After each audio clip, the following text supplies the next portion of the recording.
இந்த உலகின் முதல் ஞானகுரு ஆதிகுரு ஸ்ரீ தக்ஷிணாமூர்த்தி. சாகா கல்வியை கற்பிக்க வந்தார் இறைவனே. சொல்லாமல் சொன்னதை உணர்ந்தனர் சனகாதி முனிவர்கள்.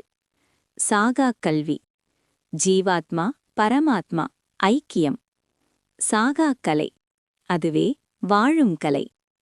பிறவா பெருநிலை அதுவே இரவா பெருநிலை. மரணமிலா பெருவாழ்வு அதுவே பேரின்பப் பெருவாழ்வு.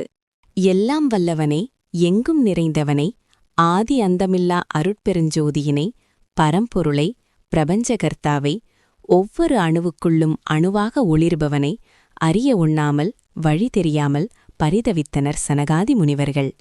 வேண்டினர் பரமாத்மனிடம், மனமுருகினர் மன்பதை உய்ய வழியை நாடி. தவித்தனர் செய்வதறியாமல். சனகாதிகளின் தவிப்பை உணர்ந்த சர்வேஸ்வரன் அருள் புரிய திருவுளம் கொண்டார். சனகாதி முனிவர்கள் முன் தோன்றினார்.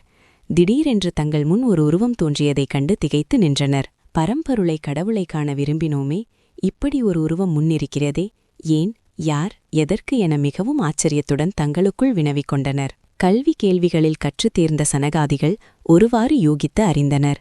நாம் கடவுளை காண விரும்பினோம், திடீரென தோன்றிய இவ்வுருவம் ஒன்றும் கூறாமல் நம்முன் இருக்கிறதே, கடவுளைக் காண அந்த கடவுளே நமக்கு வழிகாட்டத்தான் என யோகித்து அறிந்தனர். கடவுளை, எல்லாம் கடந்தவனை அவ்வளவு எளிதில் காண முடியுமா என்ன?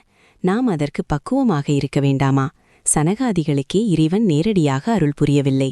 சர்வமும் அறிந்த சனகாதி முனிவர்களுக்கு அதன் மூலம் உலகுக்கே இறைவன் முதலாய் குருவாக வந்து காட்சி கொடுத்து மூன உபதேசம் அருளினான். தன்னை அடைய குரு உபதேசம் பெற வேண்டியதன் முக்கியத்துவத்தை தானே முதல் குருவாய் அமர்ந்து காட்டினார். ஆதி குருவான இறைவனே சனகாதி முனிவர்களுக்காக தக்ஷிணாமூர்த்தியாக காட்சி கொடுத்தார். அதன் மூலம் மீட்சி பெற வழிகாட்டினார். தங்கள் முன் பேசாமல் பாதி கண் திறந்த நிலையில் இடக்காலை மடக்கி வலக்காலை ஊன்றி அசுரனை மிதித்த நிலையில் கல்லால் மரத்தின் கீழ் அமர்ந்திருக்கும் பகவானை கண்டனர். ஒரு கையில் தீயும் ஒரு கையில் உடுக்கையும் ஒரு கையில் வேதமும் ஒரு கை சின்முத்திரையுடன் அருளும் நிலையும் இருக்க கண்டனர்.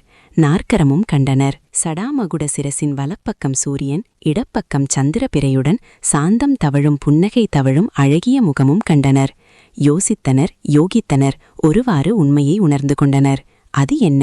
இதில் முக்கியமானது சின்முத்திரை. இதுதான் மனித தேகத்தில் இறைவன் துலங்கும் இடம். நாம் தவம் செய்ய வேண்டிய ஸ்தலம், சும்மா இருக்க வேண்டிய இடம். இறைவன் தன் வலது கை பெருவிரலின் மத்தியில் உள்ள கோட்டை ஆள்காட்டி விரலால் மடக்கி தொட்டு மற்ற 3 விரலை நீட்டியபடி அருள்பாலிக்கிறார். இந்த சின்முத்திரை காட்டியே அருள் புரிகிறார். சின்முத்திரை வைத்தபடியே கையை புரட்டி பார்த்தால் ஆள்காட்டி விரலும் கட்டை விரலும் கூடிய பகுதியானது நமது கண் போலவே தோன்றும். கட்டை விரலின் மேல் நுனியிலிருந்து ஆள்காட்டி விரல் தொட்டுள்ள கோடு வரை உள்ள இடமே நம் கண் அளவு.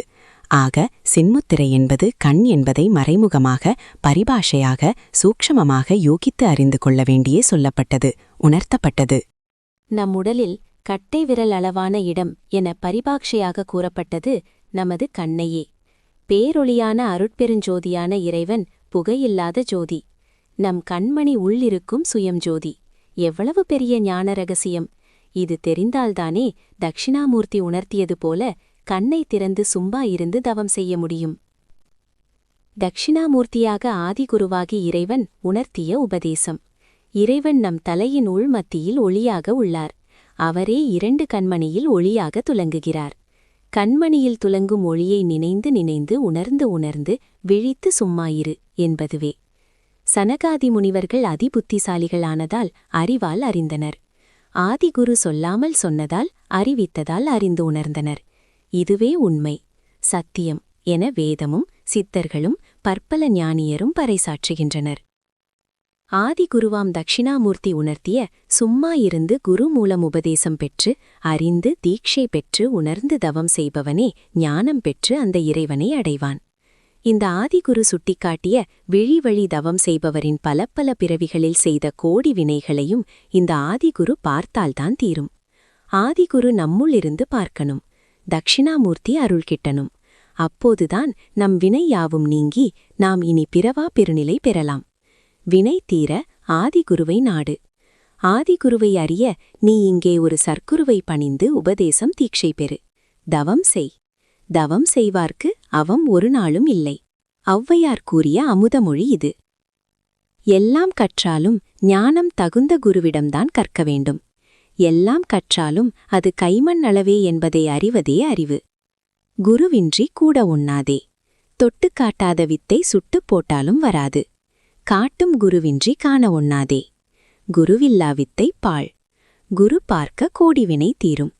குரு பிரம்மா, குரு விஷ்ணு, குரு மகேஸ்வரா, குரு சாக்ஷாத் பரபிரம்மம். மாதா பிதா குரு பின்னரே தெய்வம். இப்படி குருவின் பெருமையை கூறிக்கொண்டே போகலாம். குரு எவ்வளவு அவசியம் என்பதை நமக்கு உணர்த்தவே இறைவனே முதலாக ஆதிகுருவாக தட்சிணாமூர்த்தியாக தோன்றி ஞான உபதேசம் உணர்த்தி அருளினார். எல்லோருக்கும் குரு மிக மிக அவசியம் தேவை.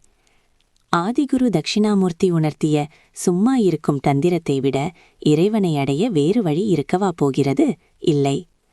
திருவிளையாடல் புராணம் இயற்றிய உலகுக்கு அருளிய கச்சியப்ப சிவாச்சாரியார் ஆதிகுருவாய் வந்துதித்த தட்சிணாமூர்த்தியின் தோற்றத்தை இந்த ஒரே பாடலில் மிக அழகாக வெளிப்படுத்தியுள்ளார். ஞானம் விளங்க இந்த ஒரு பாடலே போதுமானது. கல்லாலின் புடை அமர்ந்து நான்மறை ஆரங்கம் முதல் கற்ற கேள்வி வல்லார்கள் நால்வருக்கும் வாக்கிறந்த பூரணமாய் மறைக்கப்பாலாய் எல்லாமாய் அல்லதுவாய் இருந்ததனை இருந்தபடி இருந்து காட்டியே சொல்லாமல் சொன்னவரை நினையாமல் நினைந்து பவத்தொடக்கை வெல்வாம். ஆதிகாலம் தொட்டு இன்று வரை எல்லா ஞானிகளும் திரும்ப திரும்ப இதைத்தான் பலவிதமாக கூறியிருக்கின்றனர். இதுதான் ஒரே வழி. உலகின் எந்த பகுதியிலுள்ள ஞானியானாலும் இதைத்தான் சொல்லியிருக்கிறார்கள். முடிவான நிலையடைய இதுவே வழி. இதைத் தவிர வேறொன்றுமில்லை. நம்புங்கள், நம்பினார் கெடுவதில்லை. இது 4 மறை தீர்ப்பு.